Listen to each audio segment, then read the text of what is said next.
नमस्कार दोस्तों, मैं पवन मिश्रा। और आज के इस वीडियो लेक्चर में हम जानेंगे कि वर्ण किसे कहते हैं, ध्वनि क्या है, वर्णों और ध्वनि में क्या फर्क है, स्वर किसे कहते हैं, व्यंजन किसे कहते हैं, इनके भेद कौन कौन से हैं। तो ये अलग अलग बिंदु हैं जिसकी चर्चा आज के हम इस वीडियो लेक्चर में करेंगे और हम इनके बारे में आज जानेंगे। तो हम शुरू करते हैं। तो सबसे पहला प्रश्न हमारे सामने आ रहा है कि वर्ण या ध्वनि किसे कहते हैं। तो भाषा की सबसे छोटी इकाई ध्वनि या वर्ण कहलाती है, जैसे अ, आ, ई, क, ख आदि। तो भाषा की सबसे छोटी इकाई को वर्ण या ध्वनि कहते हैं। लेकिन इनको भाषा की सबसे छोटी इकाई कहते क्यों है? आखिर इनमें ऐसा क्या है कि इनको भाषा की सबसे छोटी इकाई कहते हैं? तो इसका कारण क्या है कि क्योंकि इनके और अधिक खंड नहीं किए जा सकते, इनके और अधिक टुकड़े नहीं किए जा सकते। जैसे आपने देखा पुस्तक लिखा है, तो पुस्तक के हमने अलग अलग टुकड़े किए, तो प प्लस उ प्लस स प्लस त प्लस क प्लस अ। तो इसके और अधिक टुकड़े नहीं कर सकते, अ के और अधिक टुकड़े नहीं किए जा सकते। अगर इन्होंने प के टुकड़े किए गए हैं तो उसके दो हो गए, प प्लस उ, पू। अब इनके भी और अधिक टुकड़े नहीं किए जा सकते। तो वर्ण या ध्वनि किसे कहते हैं? ये भाषा की सबसे छोटी इकाई है, ठीक है। और इनको भाषा की सबसे छोटी इकाई इसलिए कहा जाता है क्योंकि इनके और अधिक खंड या टुकड़े नहीं किए जा सकते। तो अब हमें समझ में आ गया होगा कि वर्ण या ध्वनि किससे कहते हैं, कि भाषा की सबसे छोटी इकाई जिसके और अधिक खंड या टुकड़े नहीं किए जा सकते, उन्हें हम वर्ण या ध्वनि कहते हैं, ठीक है। अब फिर एक और प्रश्न हमारे सामने आता है कि ध्वनि और वर्ण में फिर अंतर क्या हुआ, ध्वनि क्या है, वर्ण क्या है। तो अब हम इनके बीच अंतर को भी समझ लेते हैं। तो जैसे आप दो फोटो देख रहे होंगे, एक में बच्चा पढ़ रहा है और दूसरे में लिख रहा है। तो अब इन फोटो के आधार पर हम ध्वनि और वर्ण में अंतर को समझने का प्रयास करते हैं कि ध्वनि वर्ण का उच्चारित अथवा कथित रूप है, मतलब कहा गया रूप है। तो ध्वनि क्या है? जब वर्णों का उच्चारण किया जाए तो उसे हम ध्वनि कहते हैं। तो ध्वनि वर्ण का उच्चारित या कथित, मतलब कहा गया, बोला गया रूप है। और जब हम ध्वनि को लिखते हैं तो उसे हम क्या कहते हैं? वर्ण। तो दोनों में अंतर आपको समझ में आया कि वर्णों का उच्चारित रूप जो है उसे ध्वनि कहते हैं, और ध्वनि का जो लिखित रूप है उसे हम वर्ण कहते हैं, ठीक है। तो जब वर्णों को बोला जाए तो ध्वनि कहलाती है, और जब ध्वनि को लिखा जाए तो वो क्या कहलाते हैं? वर्ण कहलाते हैं। तो आपको ये अंतर समझ में आ गया होगा। हम आगे बढ़ते हैं। अब एक प्रश्न और आ गया हमारे सामने कि भाई ये वर्णमाला किसे कहते हैं। तो नाम से ही पता चल रहा है, वर्णों की माला वर्णमाला कहते हैं, ठीक है। तो वर्णों के समुदाय अथवा व्यवस्थित समूह को ही वर्णमाला कहते हैं। तो जैसे हमने अपने समाज में देखते हैं कि अलग अलग समुदाय होते हैं, उसमें अलग अलग लोग होते हैं, तो लोगों से मिलकर ही समुदाय बनता है। तो इसी तरह हम देखते हैं वर्णों का भी एक समुदाय होता है, उसमें भी बहुत सारे वर्ण मिलकर रहते हैं। तो इसीलिए हम उसको कहते हैं वर्णों का समुदाय है अथवा व्यवस्थित समूह है। तो एक समूह है जो बहुत ही व्यवस्थित तरीके से अपने समुदाय में रहता है, तो इसे हम क्या कहते हैं? वर्णमाला कहते हैं, ठीक है। तो वर्णों के समुदाय अथवा व्यवस्थित समूह को वर्णमाला कहते हैं। तो हिंदी में लेखन के आधार पर 52 वर्ण है, ठीक है। तो वर्णों के इस समुदाय में, ठीक, जो वर्णों का ये समुदाय है, इस समुदाय में कितने लोग हैं, इनकी संख्या कितनी है? 52 वर्ण है। इस समुदाय में 52 लोग रहते हैं, ठीक है। तो अब हम इन लोगों के बारे में भी थोड़ा जान लेते हैं।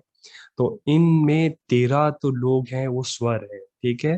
तो इनमें 13 सदस्यों को वर्णों का जो समुदाय है, तो इन समुदाय में हम 13 सदस्यों को कहते हैं स्वर, और 33 सदस्यों को हम क्या कहते हैं? व्यंजन।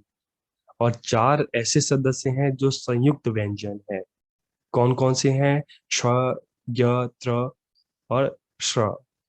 और इनमें 2 ऐसे सदस्य भी हैं इस वर्णमाला में, इस समुदाय में, कि सब कहते तो हैं कि वो इस समुदाय का हिस्सा है, लेकिन इस समुदाय ने उनको अभी अपने अंदर स्थान नहीं दिया। तो एक कहने को तो हम कहते हैं कि इनका लिखने में प्रयोग तो किया जाता है, लेकिन वर्णमाला में इनको कोई स्थान नहीं दिया गया है। तो इनकी भूमिका कैसी है, रिफ्यूजी वाली है, कि होते हुए भी नहीं है। ठीक है, तो वर्णमाला का जो एक समुदाय है 52 लोगों का, इसमें 13 स्वर है, 33 व्यंजन है, 4 संयुक्त व्यंजन है, और 2 गौण, मतलब जो 2 है वो अदृश्य व्यंजन है, कि जो होते हुए भी नहीं है। वर्णमाला के जो लोगों ने इनको अपने घर में स्थान नहीं दिया है। ठीक है, तो इसलिए हम इनको कहते हैं गौण व्यंजन। इनका प्रयोग सिर्फ लिखने के समय किया जाता है। तो हम देखते हैं वर्णमाला का जो समुदाय है, इस समुदाय को भी अलग अलग भागों में बांटा गया है। जैसे मैंने आपको अभी बताया कि स्वर है, व्यंजन है, संयुक्त व्यंजन है, गौण व्यंजन। तो अब हम जानते हैं वर्णों के प्रकार। तो वर्णों के भी उच्चारण के आधार पर इसको 2 भागों में बांटा गया है।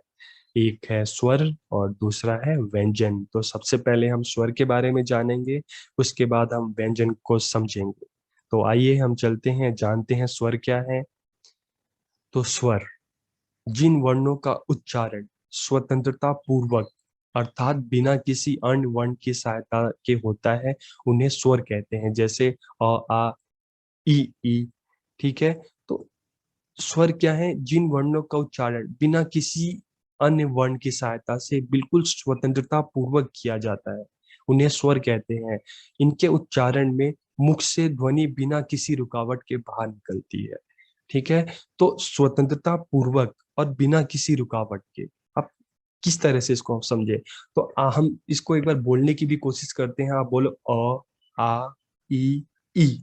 ठीक है, अब जब आप इनको बोलेंगे तो आप देखेंगे कि आवाज जब गले से हवा बाहर निकलती है, तो जो हवा मुंह में किसी भी चीज से, जीभ ओठ से कहीं नहीं टकराती, बिना टकराए सीधा मुख से बाहर निकलती है। तो मतलब यह स्वतंत्रता पूर्वक बोले जा रहे हैं। जैसे बोलने में किसी और वर्णों की सहायता नहीं ली जा रही। लेकिन अगर हम कहते हैं क, तो क बोलते समय क के साथ आ रहा है, आ रहा है। अगर हम बोलते हैं का, तो का के साथ आ रहा है। तो व्यंजनों को तो सहायता लेनी पड़ रही है, लेकिन स्वरों को कोई सहायता नहीं लेनी पड़ रही। तो इनका उच्चारण स्वतंत्रता पूर्वक किया जाता है। और जब इनका उच्चारण किया जाता है, तो मुख से ध्वनि बिना किसी रुकावट के बाहर निकलती है। जैसे आ, तो आप बोल रहे हो तो हवा सीधा गले से बाहर निकल रही है, कहीं पे भी मुख में नहीं टकरा रही, ना जीभ से टकरा रही है, ना ओठ से टकरा रही है, ना दांत से टकरा रही है। तो इसलिए हम इसको क्या कहते हैं, स्वर, कि जिनका उच्चारण स्वतंत्रता पूर्वक भी किया जा रहा है, और इनके उच्चारण में जो मुख से ध्वनि बिना किसी रुकावट के बाहर निकल रही है। अब स्वर व्यंजनों के उच्चारण में सहायक होते हैं। ठीक है, तो अब स्वरों की क्या खासियत है, ये व्यंजनों की सहायता करते हैं। तो स्वर जो होते हैं बहुत ही आप कह सकते हो कि बहुत अच्छे लोग होते हैं, जो किनकी सहायता करते हैं, व्यंजनों की सहायता करते हैं। खुद तो किसी की सहायता नहीं लेते स्वर, लेकिन हमेशा दूसरों की सहायता करते हैं, और हमेशा व्यंजनों के उच्चारण में उनकी सहायता करते हैं। तो व्यंजन स्वरों की सहायता से ही बोले जाते हैं। अब हिंदी भाषा में स्वर वर्णों के लिए मात्रा चिन्हों की भी व्यवस्था क्यों की गई है। ठीक है, तो अब एक प्रश्न आता है कि अरे, हिंदी भाषा में जब स्वर है, आ ई, ये सब स्वर है, तो इनके लिए मात्रा चिन्हों की व्यवस्था क्यों क्यों की गई है? ऐसा क्या कारण है कि इनको मात्राओं के रूप में भी बदल दिया जाता है, या स्वर खुद को मात्राओं में बदल लेते हैं? कुछ तो कारण होगा। हाँ, तो हम उसको भी जानते हैं कि जब ये व्यंजन वर्णों से मिलते हैं, तो मात्रा का रूप धारण कर लेते हैं, जिसके कारण इनके लेखन में समय और स्थान की बचत होती है।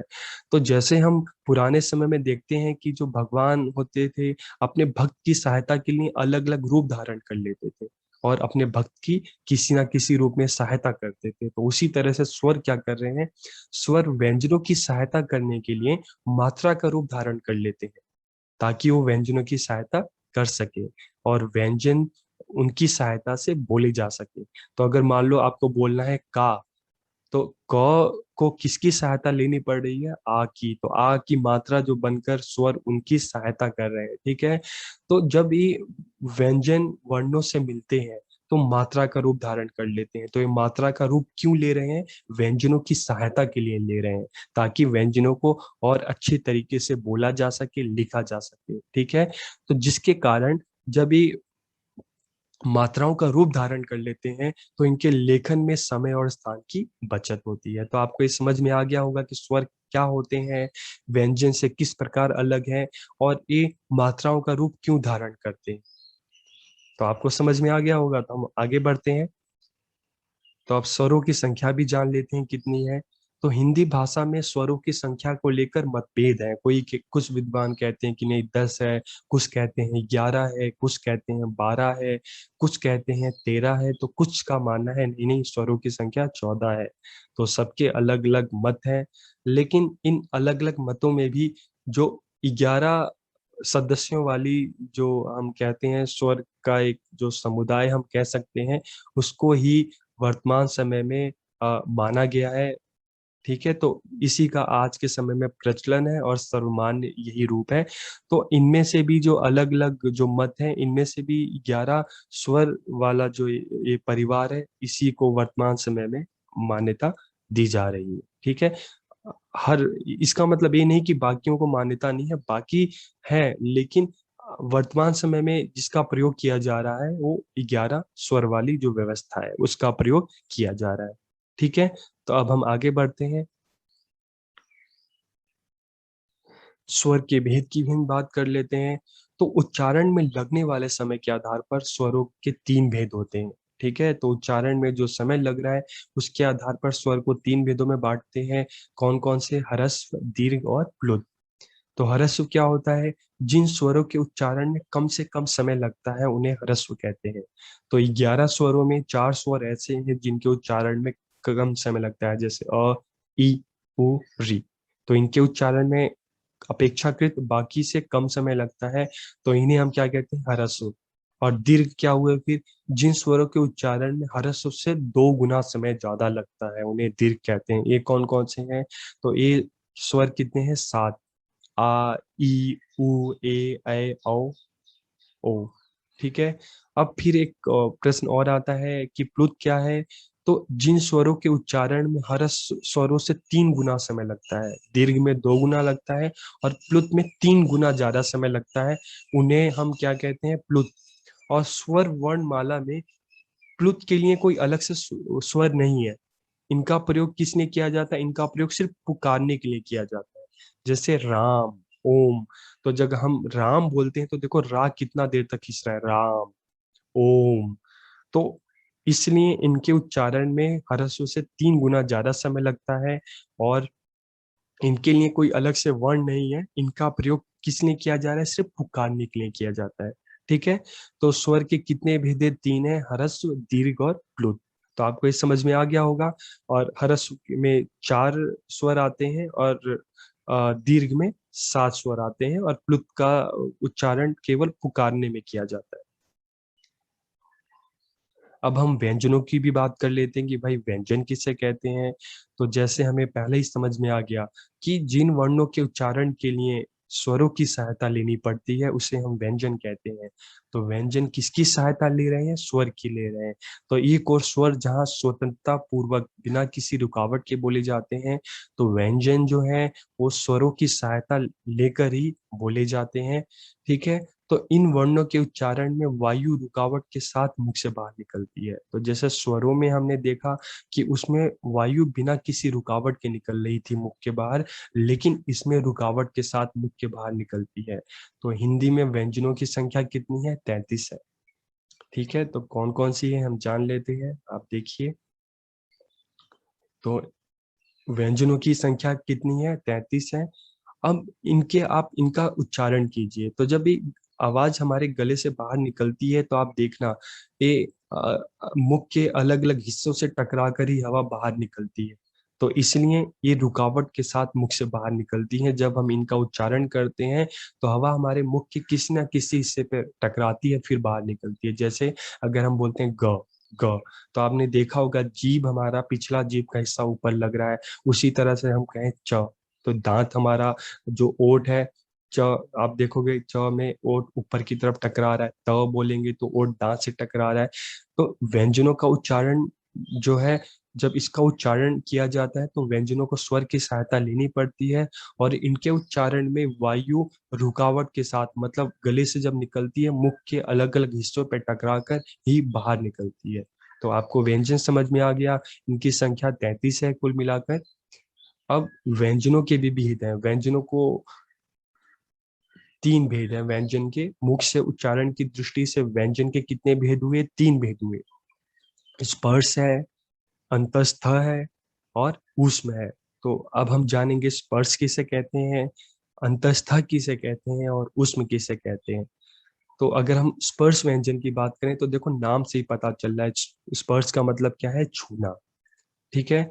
तो जिन वर्णों का उच्चारण करते समय हवा फेफड़ों से निकलते हुए मुख के किसी भी स्थान विशेष, चाहे कंठ हो गया, चाहे तालु, मूर्धा, जीभ, दंत, ओठ का स्पर्श करते हुए निकले, तो उन्हें स्पर्श व्यंजन कहा जाता है। तो आपको समझ में आया कि स्पर्श व्यंजन क्यों कहा जा रहा है? क्योंकि जब फेफड़ों से हवा बाहर निकलती है तो मुख के किसी भी स्थान को स्पर्श करते हुए बाहर आती है, तो इसलिए इसको हम स्पर्श व्यंजन कहते हैं। और स्पर्श व्यंजन को 5 वर्गों में विभक्त किया गया है। तो हम देखते हैं कि कौन से 5 वर्ग हैं। क वर्ग, च वर्ग, ट वर्ग, ट वर्ग और प वर्ग।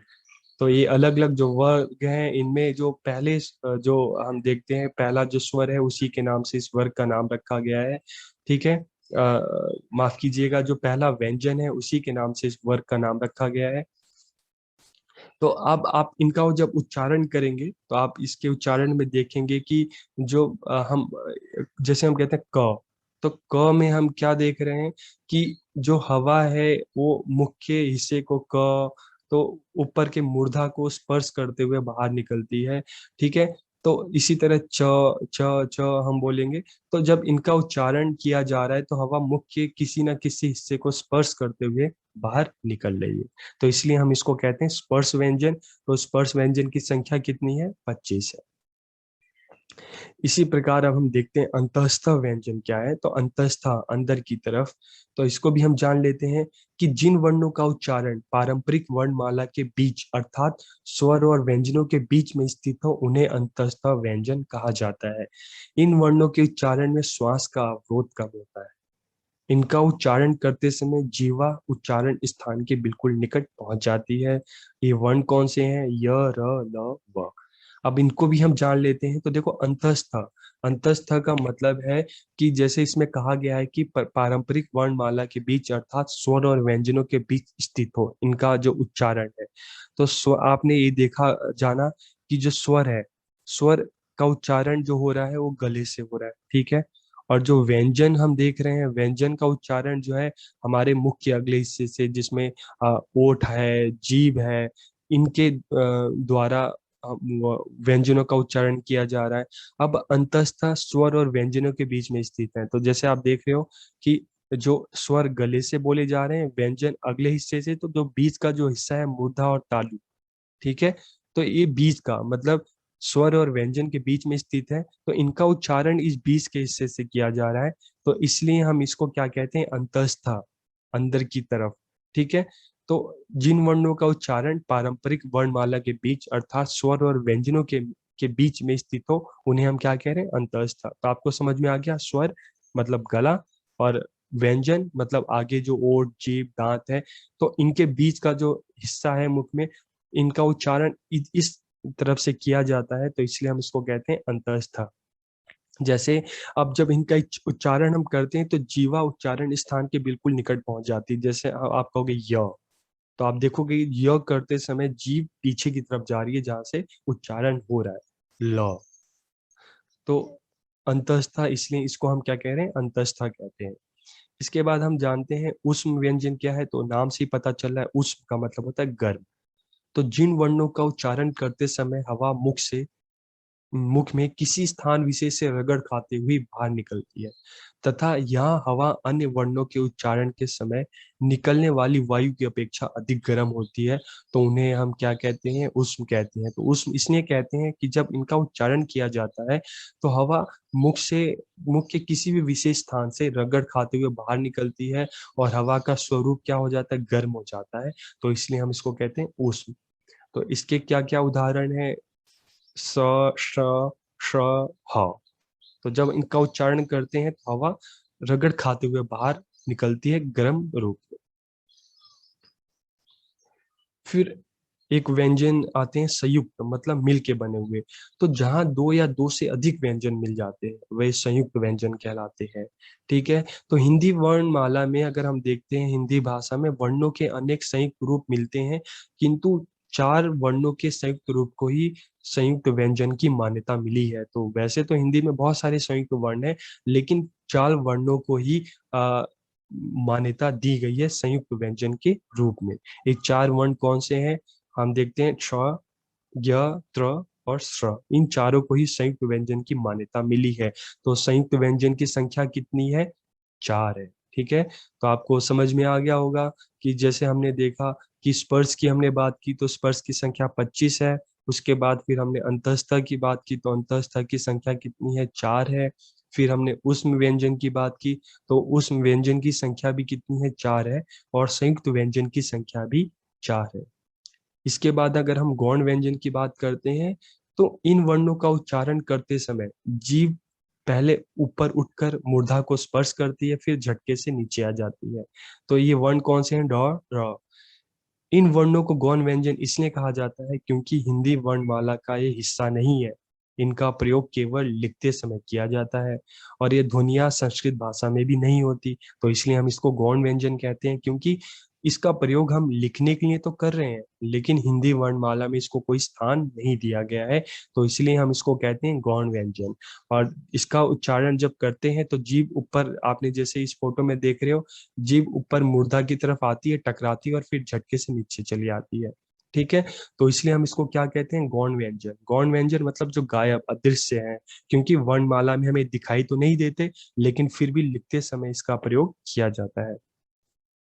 तो आज के इस वीडियो लेक्चर में हमने सबसे पहले जाना कि वर्ण क्या है, ध्वनि क्या है, दोनों में क्या अंतर है। फिर हमने स्वर और व्यंजन के बारे में जाना, हमने संयुक्त व्यंजन के बारे में जाना, हमने गौण व्यंजन के बारे में जाना। तो आपको ये वीडियो लेक्चर कैसा लगा, अपनी राय कमेंट करके जरूर बताइएगा।